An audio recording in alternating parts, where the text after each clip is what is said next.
ان لوگوں نے ولید بن مغیرہ کی بات مانی اور کہا کہ ہم یہ کہیں گے کہ آپ صلی اللہ علیہ وسلم کی بات مت ماننا، یہ جادوگر ہے اور اس کے اندر ایسا جادو ہے کہ وہ اپنے جادو سے بھائی بھائی کے بیچ پھوٹ ڈال دیتا ہے، باپ بیٹے کے بیچ پھوٹ ڈال دیتا ہے، شوہر بیوی کے بیچ پھوٹ ڈال دیتا ہے، یہ ان لوگوں نے کہا۔ اور یہ برحق اور یہ جو ہے ان لوگوں کی نظر سے یہ جو ہے ایک اپیلنگ اور دل کو چھونے والا پوائنٹ تھا۔ کیوں؟ وجہ یہ ہے کہ آپ صلی اللہ علیہ وسلم دعوت دیتے تھے، ایک خاندان میں گئے، باپ ایمان لے آیا، بیٹا نہیں لایا، تو گویا کہ وہ سمجھا رہے ہیں کہ دیکھو باپ بیٹے کو الگ کر دیا۔ شوہر ایمان لے آیا، بیوی ایمان نہیں لائی، تو وہ سمجھا رہا ہے گویا کہ دیکھو شوہر بیوی کو الگ کر دیا۔ تو اس طرح سے تو اب سوال یہ ہوتا ہے کہ حاجیوں کو روکنے کے لیے آپ صلی اللہ علیہ وسلم کی بات سننے سے ان لوگوں نے کیا کیا؟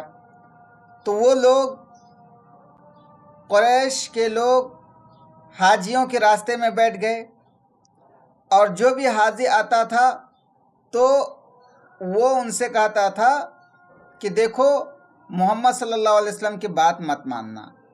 یہاں سے پتہ چلا کہ آپ صلی اللہ علیہ وسلم کی بات کا چرچا بغیر کسی تبلیغ کے ہو گیا، کیونکہ کفار کے لوگوں نے آپ صلی اللہ علیہ وسلم کی تبلیغ سے پہلے ہی بتا دیا تھا کہ یہاں پہ ایک نبی آئے ہیں، ان کی باتیں مت سننا۔ تو گویا کہ آپ صلی اللہ علیہ وسلم کی تبلیغ سے پہلے ہی آپ کا چرچا ہو گیا۔ آپ صلی اللہ علیہ وسلم پہ دیکھیے ابو لہب نے کتنا یہ کیا کہ حج کا جب موسم آیا تو آپ صلی اللہ علیہ وسلم حاجیوں کے مجموعوں میں اور ان کے قافلوں کے پاس جاتے تھے اور ان کو اسلام کی دعوت دیتے تھے اور کہتے تھے کہ اے لوگو تم کہو کہ اللہ ایک ہے، کامیاب ہو جاؤ گے۔ لیکن ابو لہب آپ صلی اللہ علیہ وسلم کے پیچھے جاتا تھا اور کہتا تھا کہ یہ جھوٹ بولتا ہے۔ تو آپ صلی اللہ علیہ وسلم کا جو ہے معاملہ، آپ صلی اللہ علیہ وسلم کی دعوت پورے عرب میں اس طرح سے پھیل گئی۔ سمجھ میں آیا منت اللہ؟ ریان بھائی کلیئر؟ اب یہاں سوال یہ پیدا ہوتا ہے کہ آپ صلی اللہ علیہ وسلم کی دعوت کو روکنے کے لیے قریش کے لوگوں نے کیا کیا حربہ اپنایا؟ سوال یہ ہے۔ تو اس کا جواب یہ ہے کہ قریش کے لوگوں نے آپ صلی اللہ علیہ وسلم کو روکنے کے لیے ایک جگہ اکٹھا ہو کر کے مشورہ کیا۔ ان لوگوں نے کئی پلاننگ کی، ایک لمبی فہرست ہے، اور وہ پلاننگ کر کے آپ صلی اللہ علیہ وسلم کو روکنے کا فیصلہ کیا۔ ایک تو یہ کہ آپ صلی اللہ علیہ وسلم کا بہت زیادہ مذاق اڑانے لگے وہ لوگ۔ ایک یہ وہ کیسے کہ آپ صلی اللہ علیہ وسلم جب بھی کہیں سے گزرتے تھے، کسی لوگوں کے پاس سے، وہاں کئی لوگ ہوتے تھے، تو وہ لوگ کہتے تھے اے دیکھو دیکھو وہ آدمی گزر رہا ہے، اس پہ جادو ہو گیا ہے، اس پہ جادو ہو گیا ہے۔ کوئی کہتا تھا کہ دیکھو یہ شاعر گزر رہا ہے، مجنون گزر رہا ہے۔ کوئی کہتا تھا ارے یہ کاہن گزر رہا ہے، ان کے پاس شیطان آ رہا ہے۔ کوئی کہتا تھا جادوگر گزر رہا ہے۔ اس طرح سے آپ صلی اللہ علیہ وسلم کو وہ لوگ گالی دیا کرتے تھے، آپ صلی اللہ علیہ وسلم کو روکنے کے لیے،